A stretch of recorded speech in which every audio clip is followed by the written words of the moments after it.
Terima kasih pimpinan, kawan-kawan anggota, mitra, KPU Bawaslu, Ketua maupun Komisioner dan DKPP, dan seluruh jajaran. Melanjutkan apa yang disampaikan Pak Gaus tadi, di konsinyering kemarin saya pertegas kembali ini. Dan hari ini masih muncul kata bersedia. Bahasa bersedia ini saya pun barangkali dipertegas saja, Mas Hasim.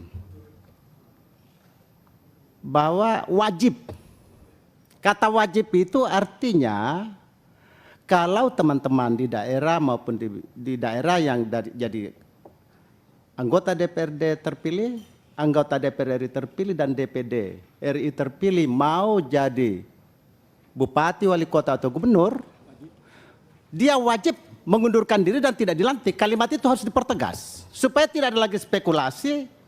Orang terpilih coba-coba lagi jadi calon gubernur misalkan.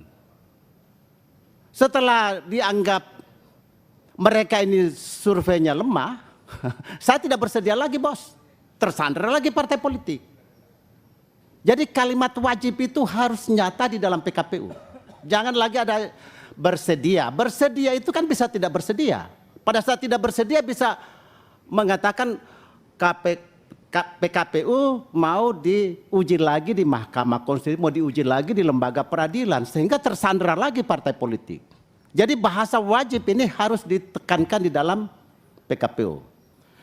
Yang kedua, berkaitan dengan kualitas pilkada nanti. Walaupun ini PKPU kita bicara tentang pendaftaran dulu dan seterusnya, tapi ini rentetan yang harus mulai dipikirkan sekarang oleh KPU, Bawaslu maupun DKPP.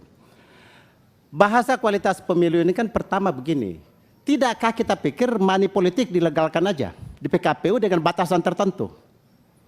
Karena money politik ini keniscayaan ini. Kita juga tidak money politik, tidak ada yang pilih. Tidak ada yang pilih di masyarakat. Atmosfernya beda. Jadi kalau PKPU ini istilah money politik dengan cost politik ini coba dipertegas. Dan bahasanya dilegalkan saja batas berapa. Sehingga Bawaslu juga tahu bahwa kalau money politik batas ini ya harus disemprit. Sebab kalau barang ini tidak dilegalkan kita kuncing-kuncingan terus. Yang akan pemenang nanti ke depan adalah para saudagar. Jadi pertarungan para saudagar. Bukan lagi pertarungan para negarawan, para politisi dan negarawan, tapi pertarungan para saudagar. Karena tidak punya uang pasti tidak menang. Rakyat tidak akan memilih karena ini atmosfer, kondisi ekosistem masyarakat. Jadi sebaiknya kita legalkan saja dengan batasan tertentu. Kita legalkan misalkan maksimum 20.000 atau 50.000 atau 1 juta atau 5 juta. Karena ini permainan semain di situ kalau bisa tindak sebenarnya di lapangan. Oleh karena itu maka dilegalkan saja barang ini lewat PKPU pada batasan tertentu. Yang kedua, berkaitan dengan ini maka Mas Hasim, Pak Bagja dan Pak Ketua DKPP, nampaknya bahwa sosialisasi edukasi pemilih ini teramat penting sekarang ini, mulai dari sekarang. Saya lihat apakah ini sosialisasi teman-teman DPR RI di daerah, kaitannya dengan pilkada ini segera dilaksanakan kembali. Karena kalau itu tidak beri edukasi masyarakat, saya pikir ini kualitas pemilu kita ke depan mungkin terganggu. Saya kira itu, pimpinan. Terima kasih. Assalamualaikum warahmatullahi wabarakatuh. Assalamualaikum. Tadi apa Pak yang 20.000, 50.000, 1 juta itu apa ya? Maksudnya apa? Serangan itu, serangan fajar atau serangan tidak wajar. Karena tidak ada lagi serangan fajar sekarang, serangan 3 hari terakhir. Jadi serangan wajar atau tidak wajar. Diwajarkan aja menjadi, tapi legal dibatasi di PKPU berapa ini? Biaya serangan wajar 3 hari ini. Dilegalisasi aja di PKPU-nya itu. Mungkin namanya bukan money politik tetapi cost politik. Silakan diatur-atur lah supaya hukum ini kan kata-kata. Begitu kira-kira pimpinan. Makasih.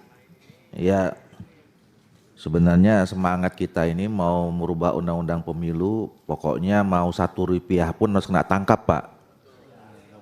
Gitu. Ya. Jadi apalagi cuma PKPU. Ya. Memang saya kira kita semua ini merasakan bahwa situasi pemilu kemarin itu tidak wajar kalau bahasanya Pak Hugua. Ya termasuk Pak Hugua juga pasti merasakan. Nah oleh karena itu caranya kita harus memperbaiki, membuat aturan yang lebih kuat, lebih keras, lebih detail, ya supaya itu tidak terjadi, kira-kira gitu. Jadi Pak Hugua ini nyindir kita sebenarnya nih semuanya, ya nyindir.